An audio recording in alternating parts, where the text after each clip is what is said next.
Hey guys, my name is Nikki and welcome to the Cozy Cove. If you've been here before, you know how much of a Pokemon stan I am. So today, we're doing a deep dive into what we know so far about Pokopia. If you missed the Nintendo Direct, Pokopia is Pokemon's take on a life sim and crafting game. Think Pokemon meets Animal Crossing and Minecraft. We're going to check out the trailer from the recent Nintendo Direct, the Pokopia website, and Pokemon social media channels. Let's dive in. Okay, let's go through the trailer together. Of course, we start with our main character, Ditto, who transforms into a human. Now, I don't understand why Ditto had to be a human for this game, and I hope it's explained. My best guess is it's copying what its trainer looked like on the broken Pokedex. Also, a human Ditto, rather than an actual human, means we can understand the Pokemon, which I do love. Either way, human Ditto is cursed. Moving on, we get to talk to Bulbasaur, who tells Ditto it loves the grass, and Ditto gets an idea and learns leafage. Now, I wonder if the light bulb idea specifically means a Pokemon learns a new move, but I'll touch on this again later. It seems Ditto learns moves in this game to collect resources, terraform, and decorate. We see Ditto learning leafage from Bulbasaur, water gun from Squirtle, cut from Scyther, and Mega or Mach Punch, I'm assuming, from Hitmonchan. Since Hitmonchan mostly has punch-based moves, it's hard to narrow down exactly which it is, but I think it's safe to say it isn't anything elemental. We can see wood and something that looks like dirt tiles to collect. We get a crafting table. Always fun. It seems like our inventory is literally inside Ditto. We can see it spitting up a table and chairs. Really weird and gross choice. Ditto uses Dig, it learned from Drillbur, to plow the fields. The next frame looks like Bulbasaur is making the plants grow faster. I have no idea what move it's using to speed up growth. Now we have beautiful tomatoes to harvest. We love farming. We also have potatoes in the next frame. I love Timber helping build the houses for the Pokemon. I hope we also get a house. I love terraforming a waterfall. The little beds and campfire are cute. It makes me wonder if there's a villager limit like with Animal Crossing. I hope not, because I want all the Pokemon in my town. How else will I catch them all in this game? And don't worry, I didn't miss the day to night transition. I'll talk about the day-night cycle later in the video. Now the moment everyone is waiting for. Customization! We can clearly see human Ditto's hair color has changed from this auburn to purple. While this is minimal in terms of customization, it does confirm we'll get something. Now, we're going to pause on this frame because a lot is happening. First, we see some new Pokemon like Ludicolo and Goomy, but the biggest shock to me was Palladian Wooper. I see you trying to hide there with your back turned, sir. I also love the bicycle Easter egg since we always get a bike in Pokemon. Once again, we see more character customization with a different hair color. I imagine we'll only get hair colors, maybe skin colors, and some clothing options. It's definitely going to be limited as Ditto is clearly copying a human. We're definitely not going to get to change the face, guys. It's a Ditto. Now, my biggest question / theory for this frame is the rain. I love that we're going to have different types of weather. Now, here's my question. Is Ludicolo using Rain Dance and making it rain? I have a little theory, so hear me out. There's a rainy form, cast form decoration front and center. What if certain decorations can alter in-game mechanics such as the weather? I might be looking at this too hard, but it would be cool. Okay, on to the beach scene. My favorite area, of course. I love seeing all the water Pokemon in their natural habitat. I also believe this is the male variant of our Ditto human relaxing in the lounge chair. We'll get a better look at the male form later. On to decorating. Again, we're going to pause because a lot is happening here. Our Ditto player is spitting out a bed to decorate while a Riolu is asleep on the other bed. He's just so sweet. Now, remember I said we would come back to the light bulb idea? Well, it looks like Pikachu has an idea. If Ditto learns new moves when it has an idea, can the other Pokemon do that as well?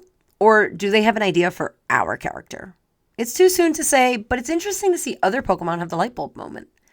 I absolutely love the Pokédoll Easter egg and that a Clefairy is trying to reach it. Not relevant to the game, but super cute. Here's the frame that basically confirms multiplayer. You can see two human Dittos running through the field. We now have a better view of male human Ditto. Also, his entire outfit and hair color are different from the female human Ditto. I also want to make note of the blossom in the back and the different flowers. I wonder if flowers are unlocked by Blossom and if there's flower breeding like in Animal Crossing. Or maybe we can make flowers with Blossom's help. Also, not important to the game, but super adorable, is the Mime Jr. in the background mimicking the Flaffy. I'm also wondering why Dragonair's in this frame. I just can't imagine what he's doing here, but it looks very imposing. Finally, at the end of the trailer, we see Ditto transform into human Ditto. So, I wonder if we can go between human and Pokemon form. Or maybe that was just more for cinematography's sake. And of course, the logo is also Ditto shaped. Now, we're going to analyze this final photo, but from the website. Before we dive into the website and social media, please remember to like the video. This video was absolutely a passion project, and I've never made a video so fast. Every like and comment is super helpful and greatly appreciated. Now, on to the website. The first thing I did after watching the trailer was find the website. Here is the full photo from the trailer downloaded straight from pokopia.pokemon.com. So I analyzed this entire photo from top left to bottom right, and I'll try to stick to the important or cooler parts.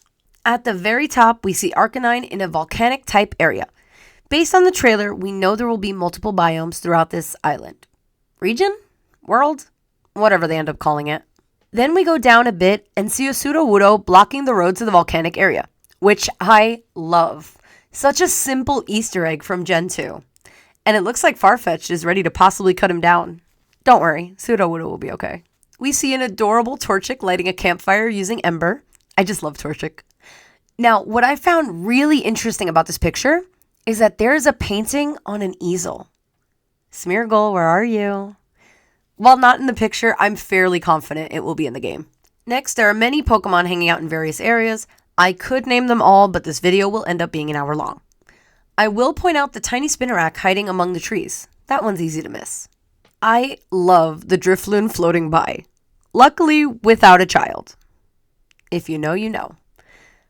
I'm wondering why Lotad is hiding in the water. All we see is the lily pad. Now, back to potential gameplay. Bellsprout is eating a Leppa berry. So, in the trailer we had farming and saw tomatoes and potatoes. Now we're seeing berries from the Pokemon games. So, now I need to know if I can have an orchard full of berries. It seems like we'll be able to grow real world and Pokemon world food just like we see in the anime and mainline games. This is super exciting to me. Back to spot the Pokemon, there's a Hoot hiding in the trees. Another cool thing I noticed is Abra is either teleporting in or out, but it's definitely teleporting. One of my favorite ghosties is hiding by the Pokemon Center. Now, this brings up another big question I have. Is the Pokemon Center an actual Pokemon Center, meaning the Pokemon can get hurt in this game? Or, and this is my theory, is the Pokemon Center a house skin? Disney Dreamlight Valley has many house skins, such as a palace that looks like Cinderella's castle and a beach house.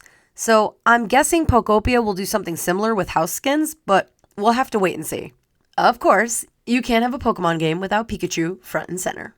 Gotta have the mascot. Another odd thing I spotted is our human Ditto running with a Pokedex. Now, you're probably asking, why is that weird, Nikki? Pokedexes are part of every Pokemon game. And you're right, but what is a Pokemon gonna do with it? I'm wondering if this is just its owner's dex, or if it'll slightly change purposes to track which Pokemon friends we've met. I hope it is an integrated part of the game. Another cool Easter egg is Hitmonchan and Hitmonlee training under a waterfall. This is called Takigyo, and I'm sorry if I butchered that. It is a real practice that people in Japan do. This is honestly my favorite part of the picture. Check out Scyther and Pinsir. Now, I'm digging deep for this lore. I vaguely remember something from the original Pokemon anime in the 90s that stated Scyther and Pinsir are rivals. If you know what episode this was set in, please comment it below. It's pretty clear these two are in the middle of a fight. Another great Easter egg for Gen 1ers like me. Once again, we see Drillbur on the farm. We already know from the trailer that his dig is essential to our farm work. Now, my final Easter egg is our friend Snorlax blocking the road as we all know he does in Gen 1. Hopefully, we won't need a Pokeflute to move him in Pokopia. Makuhita looks genuinely confused by Snorlax, which made me laugh so hard when I first saw it. So far, we've primarily seen Gen 1 Pokemon, and a sprinkling of other generations. Hopefully, more will be revealed in time. Okay, we've gone through a lot of information, but here's where things get good. Going through the website and social media channels, I found a lot of information that wasn't in the trailer. They love hiding things from us, but I found all the dirt. Let's go back to the day-night cycle we talked about earlier. Pokemon UK's Twitter confirmed that Pokopia runs on real-world time. So just like with Animal Crossing, the time of day will reflect whatever time you have your Switch 2 set to. While the American website still shows rating pending, the UK Pokopia website already has a PEGI 7 rating. This means Pokopia will most likely be rated E for everyone in the US. Now, the American site is pretty bare bones, and the main attractions are the picture we analyzed and the trailer. So, where did I get more information from? Japan, of course. Please keep in mind, I do not speak Japanese, and I use Google Translate, which is fairly reliable. Now, let's dive into even more. Pokopia's Japanese site confirms a boy and girl variant of the main character. This is no surprise since we saw it in the trailer, and Pokemon games have given us the boy-girl option since Gen 3. The Japanese site also states, invite Pokemon and your friends to visit. And at the very bottom of the site, it confirms 1 to 4 players. It doesn't explicitly say if it's online or couch co-op, but for now, I'm going to assume it's online only since we haven't seen any split screen play as of yet. And the site does state that the software includes modes and functions that require an internet connection and a Nintendo Switch Online account. We're finally at the end, and I've saved the best for last. The pre-order and release dates. Okay, I didn't find an actual release date, but I did uncover the release window. So pre-orders will begin on November 12th, 2025. This was on the American and Japanese Pokopia website. Everything in English has only stated 2026. Well, the Japanese website graced us with a spring 2026 release window. When watching the direct, I had a feeling it might be spring, but it's nice to have it verified. I'm gonna guess it'll be an April release. Fingers crossed. I hope you got some new information and are even more excited for release. I know I am. I'll be covering all upcoming Pokemon releases, so make sure to hit the subscribe button for more.